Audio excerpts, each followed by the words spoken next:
This video is brought to you by channel partner 4 years running Squarespace. They just refreshed their already industry-leading website creation toolset, making it easier than ever before to build the perfect website for your business, your project, or just for fun. They're offering a special discount to viewers of this channel, so stick around to the end of the video to learn more. Okay, let's talk about the PS5 Pro. But first, let's set the stage for what you can expect from this video. If you are looking for super detailed technical analysis and side-by-side comparisons, then I've got you covered. And by that I mean, there's this really cool YouTube channel called Digital Foundry, and they are the best in the business when it comes to deep dive technical performance analysis. These are the guys to watch if you want that extremely granular technical detail. I'm going to approach things quite differently here. I will talk about some of the technical aspects, of course, but I'm really focused on two things. Number one, what does it feel like to own and play a PS5 Pro for just over a week, which is how long I've had it? And two, what does this console say about the current state of the industry? Because its specs, its price, its software lineup, its capabilities, and its marketing pitch all assert that this is an industry and a business model in the throes of transition. It was really easy to recommend the PS4 Pro, for example, like, yep, absolutely, just go out and grab that sucker. Upgrade to 4K for the first time, lots of amazing exclusives you can't play anywhere else, a reasonable price point, disc drive included.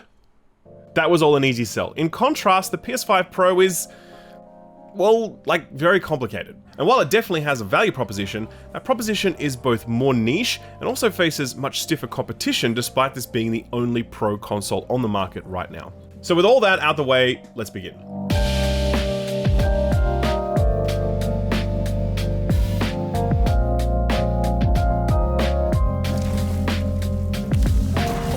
PS5 Pro is the second time Sony has done a mid-gen refresh. The PS4 Pro was predicated on the jump to 4K, and it was well timed because 4K displays were quickly becoming the standard. Prices were very reasonable for 42-inch panels in particular, so Sony really couldn't have timed it any better. So the PS5 Pro is an 8K compatible machine, just like the PS5 base model was, but it's almost like Sony don't want you to know that at this point. When the original PS5 first launched, Sony put the 8K label on the box only to then remove it years later when it became clear that it was confusing more consumers than it was helping. Here with the PS5 Pro, it too is 8K capable, and some games are making use of that functionality, like, for example, F1 24. But Sony dare not put that 8K label on the box because who the fuck has an 8K panel at this point?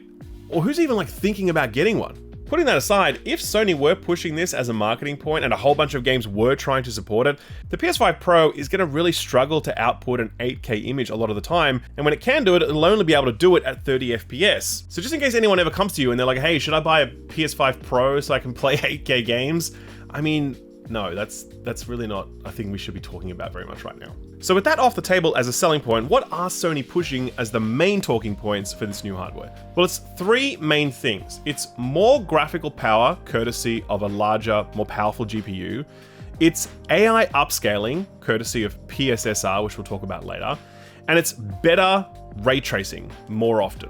Those are the three things. So let's look at each of those things in turn, and I'll tell you what Sony says about them, and then I'll tell you how I personally experienced them. So the PS5 Pro does have a more powerful GPU than the base PS5, with Sony saying that it delivers roughly 45% more power. And you might think, okay, that means that all my games are going to look and run better, right? Because that's how it works. Unfortunately, no, that's not how it works. Many games are capped at either 30 or 60 FPS, depending on which graphics mode you've selected, and that extra power isn't going to push you past those caps. However, many games do shoot for 30 or 60 FPS, but can't reliably hit those numbers for whatever reasons. Here, the PS5 Pro can sometimes help, and Digital Foundry's testing showcases games like Elden Ring and Metaphor ReFantasio running better on the PS5 Pro without any Pro patching, because those games can make use of that extra GPU power. However, some games are still not going to hit a reliable target frame rate because they are restricted by the CPU, and the CPU in the PS5 Pro is only about 10% stronger than in the base model, and only under certain conditions.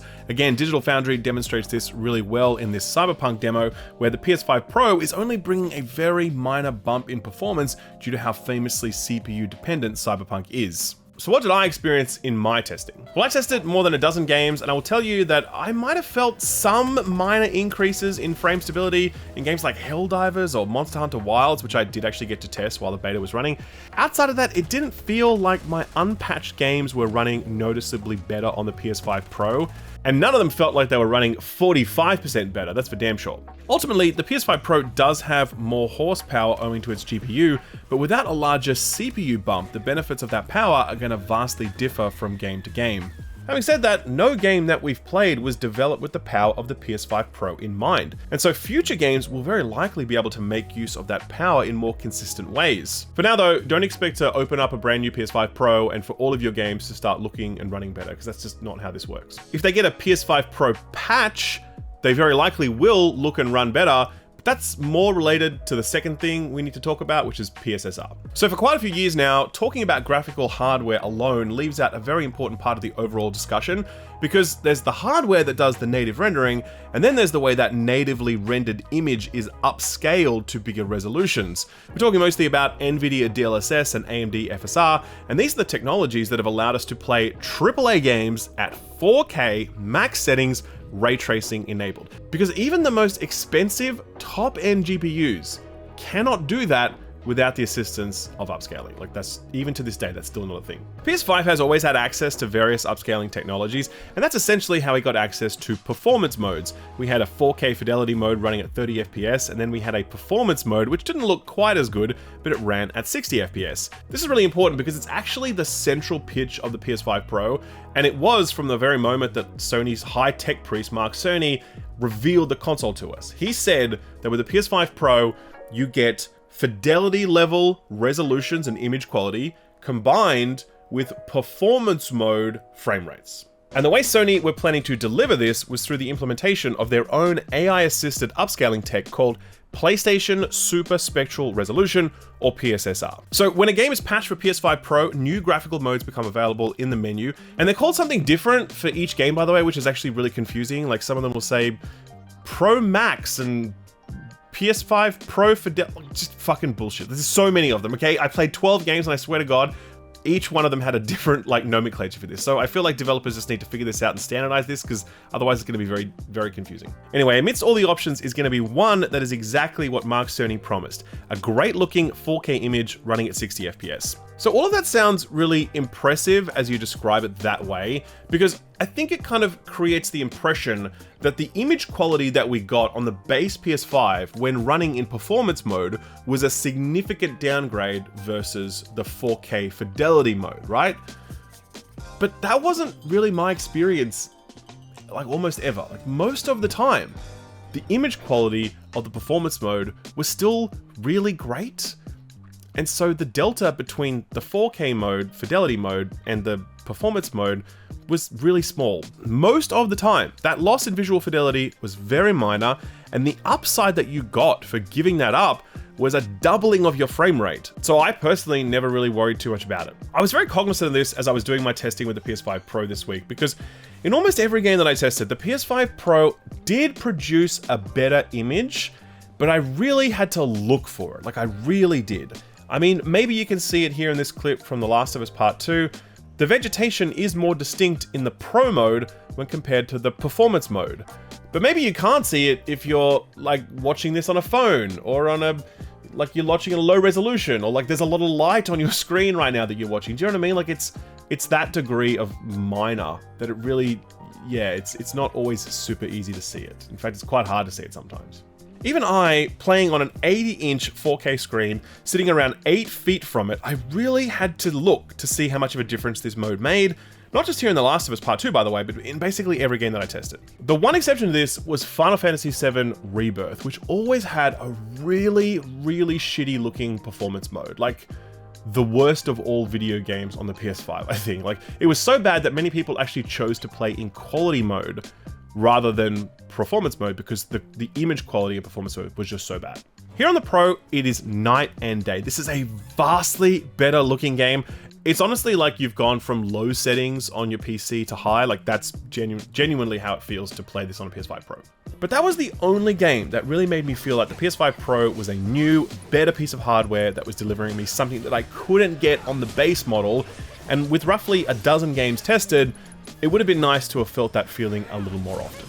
So there are some other ways that developers are making use of this more powerful GPU and PSSR. For example, more games are going to support variable refresh rates. Spider-Man 2 is an example. Basically, you can get this thing running at like 90 FPS if you plug your Pro into a compatible screen, and that's pretty nice given it still looks great while doing it.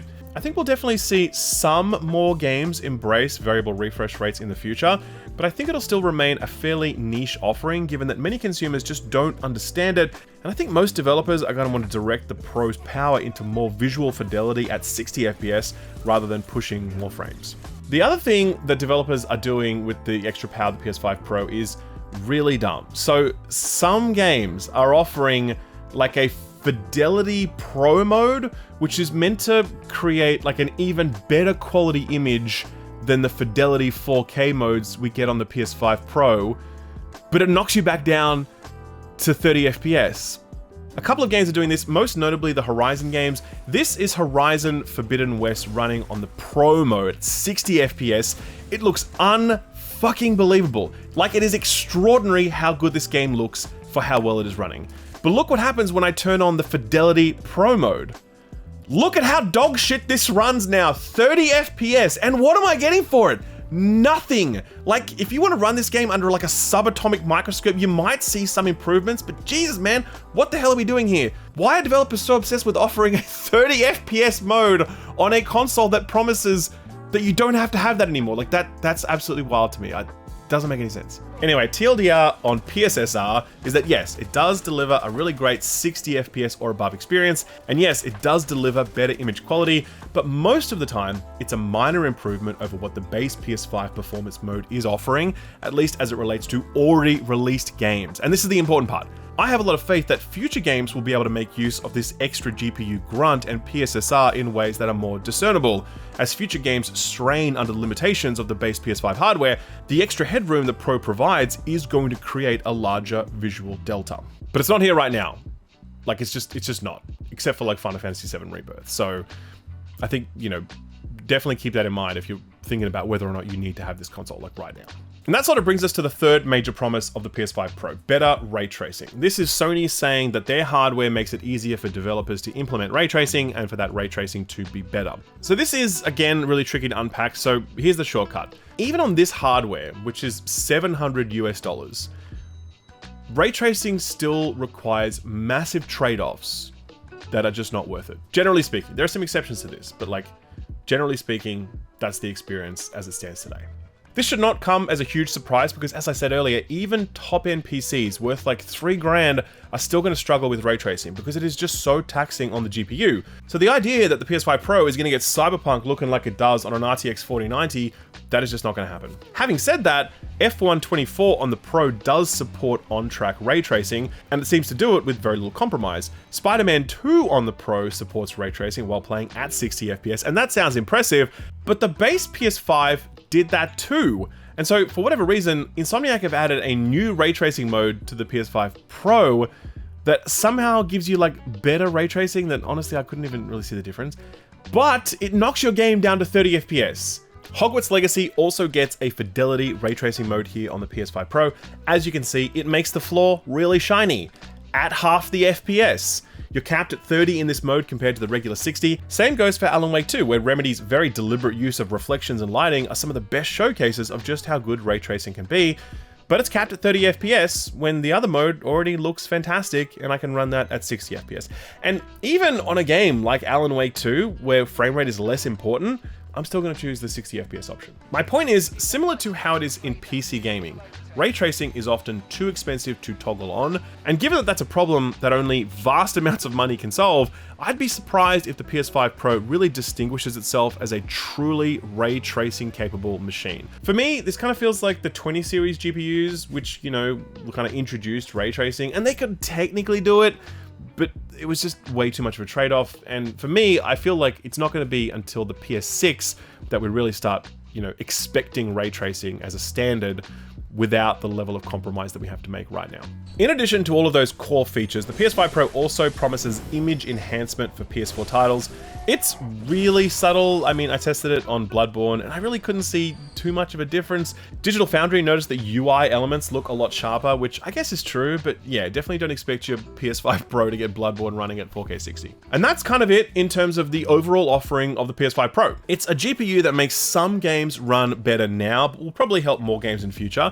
It's PSSR that delivers on that promise of fidelity mode resolutions at performance mode frame rates, but that uplift on existing titles is generally very hard to notice, though future titles will no doubt make better use of it. And it's the promise of more, better ray tracing, which to me seems like a bit of a stretch, and I certainly wouldn't be buying a Pro for that reason. So stepping back from all of like the marketing bullet points or whatever, what was it like for me playing with a PS5 Pro for over a week? There was, of course, a really nice feeling of knowing that you were experiencing the best possible version of these games outside of what a high-end PC can provide. And for many people, that feeling is going to be enough. I totally get it, believe me. But separate from that feeling, I will tell you that playing on a PS5 Pro felt largely indistinguishable from playing on a base PS5, and I spent a lot of time guessing what this system might be able to do in future, rather than really remarking what it could do right now. It really did remind me of when I upgraded to an iPhone 16 from an iPhone 13, and there were a few years between those phones, and the 16 is definitely more powerful. It can do more stuff, but practically speaking, it kind of just basically feels the same. It's even more like that example because when I got the iPhone 16, the Apple Intelligence stuff wasn't even out yet. Hell, most of it still isn't even out. So you're essentially buying into the promise of the future rather than buying the here and now. And if you're okay with that sort of transaction, then more power to you. But if you really want to feel the benefits of that $700 investment sooner rather than later, then the PS5 Pro may disappoint you. Speaking of price, yeah, it's $700 US, but let's be real, it doesn't come with a disk drive, which is really shitty given that this is a Pro device. Like, when you buy a Pro device, you expect it to have all of the things. You don't expect it to have less of the things than the base model has, you know? It also does not come with a stand, which is another thing that the base model came with. And we don't have that here now, despite spending an extra, you know, $200-300 depending on where you land on it, right? So it really does feel like, in terms of that overall value proposition, that Sony are kind of backsliding a little bit. The Pro plus a disk drive plus a stand will come in at around $800 US, and it's even more expensive for Europeans and Japanese, by the way, but that's a whole other thing, okay? Compare that to the $400 US that the PS4 Pro was priced at when it launched in 2016. Accounting for inflation, the PS4 Pro would be selling for about $520 were it launching today, making the PS5 Pro a massive, massive jump in price. But, and this is where we start to get into the part of the video where we talk about what this console is saying about the current state of the industry. 2024 is a very different time. Sony is struggling. Their margins have been battered. Their forays into the world of live service games have been a disaster, with the cancellation of numerous projects and the very, very public and expensive flop of Concord. The cost of making the games that got Sony to where they are today has skyrocketed, and development timelines have slowed to a crawl. It's hard for Sony to keep making money the way they used to, and that's before you start thinking about competitors.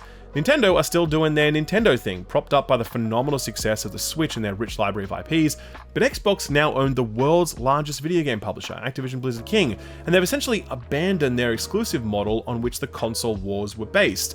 They've transitioned into Game Pass, into live services, into mega franchises like COD and Minecraft, and they don't give a shit about where you play so long as you're playing and paying. Hell, you can play Minecraft on an Apple iPad using a PlayStation controller, and Microsoft are happy as Larry because they got you spending time and money in their ecosystem, and for them, that's the ballgame. So set against that context, I personally don't think that Sony are charging a premium for the PS5 Pro purely so they can skim cream off the top. Sony do not have the luxury of price gouging their consumers when they are in this fight for survival, and especially when the Pro could potentially expand PlayStation's install base at a time when console sales are slowing at a rate we simply haven't seen before in previous console generations. It's very likely that the exorbitant price point of the PS5 Pro is a result of the demand for AI-enabled chipsets, since every major business on Earth is looking to add some sort of AI bullshit to their service offering. So I suspect that this, $800 price point is more out of necessity than desire for Sony, but it doesn't change the fact that $800 is a lot of money, and it's so much money that it gets you seriously considering what the alternatives might be. And we couldn't think about alternatives before because every single first-party Sony game and a majority of third-party titles were console exclusives. They would never, ever come to PC, and if you wanted to play them, you had to have a PlayStation. Sony broke that wall down this past generation. Now every PlayStation game comes to PC eventually, sometimes pretty soon after release, and sometimes day and date if it's a live service release like Helldivers or Concord Rip. So now at this point, maybe you're thinking, hey, maybe a PC might not be a bad idea. And look, I'm not going to try to sell you on the concept of PC gaming because that is its own video, but all I will say is that you can build yourself a very, very decent PC for $800, and you can plug that thing into your TV, which is exactly what I do. That is actually how I play games. But let's strip it back even further. I mean, cloud streaming services like xCloud, GeForce Now, Amazon Luna, and Shadow all provide a pathway to play games without having to shell out big upfront dollars for hardware. I mean, think about what a crazy deal Xbox Game Pass Ultimate is, considering you can literally play the latest Call of Duty game plus hundreds of other titles for like $20 a month, and all you need is an Xbox controller and a screen that can connect to the internet, courtesy of xCloud. That's crazy. Or stuff like GeForce Now, which lets you access an RTX 4080 PC for like $20 a month. Like if you only play a couple of games a year and you want to play Cyberpunk on actual max settings, the sort of settings that the PS5 Pro could only dream of, then this would be a way to do it. Just subscribe for 1 month and then dip until something else rolls around that you want to play. Like that sort of stuff just didn't exist when the PS4 Pro rolled around. Well, it kind of did, but it was just kind of shit, right? But it exists now and it's a really viable alternative. Setting aside those alternatives, and also setting aside how incremental a lot of the Pro's improvements can seem, there's also a really fundamental question about how many games we're going to get before the PS6 rolls around. First-party stuff, there's just so much less of it these days, but even third-party titles too. It takes Rocksteady 10 years to make a Suicide Squad game, BioWare 10 years to make a Dragon Age game. Todd did that shitty fucking Elder Scrolls 6 logo reveal 6 years ago now. Like GTA 6, for example, we all know that Rockstar and Take-Two are gonna do like a PS6 enhanced version of that game, and it's not gonna be like a free update. No way, man. They're gonna make that a full price box product that's at least $70, and I secretly suspect $80, but that's just a theory at this point. Point is, the sort of games that you'd want to play on a machine like this, a pro console, they are becoming fewer and further between, and I think that's likely to give more than a few people pause when they think about how much they might want this. I will say though that it's very interesting that Microsoft have not publicly committed to meeting the challenge posed by the threat of a PS5 Pro console. Like if I was Phil Spencer and I had a Pro console coming down the pike, I might be teasing that to stop Xbox fans from jumping ship. But he hasn't done that. And while there was a leak some time ago about a potential mid-gen upgrade for Xbox, we've heard nothing since. Of course, since that leak happened, Xbox's console business has all but collapsed owing to Xbox's multi-platform strategy, making owning an Xbox kinda pointless, so their silence on the Pro feels like a reminder of just how much the console business has changed this last year. By the way, the PS5 Pro is not selling out. It's still on shelves, and in fact, there's so much of it that scalpers are selling it at a loss right now as they try to, empty their inventories. So, like, love to see it. And so if not even Sony can shift these units, what chance would an Xbox Pro have in the market? Very little, I would wager. So with all of that said, brass tacks, what do I think of the PS5 Pro? I think that if gaming is your primary hobby and you have the disposable income and you are truly committed to the world of console gaming, then the PS5 Pro is an easy cop. It's the most powerful console on the market, and it does deliver some modest improvements now that may blossom into really notable improvements in the future. But if gaming is something you do every now and then, the PS5 Pro is excessive because the base model will more than do the job.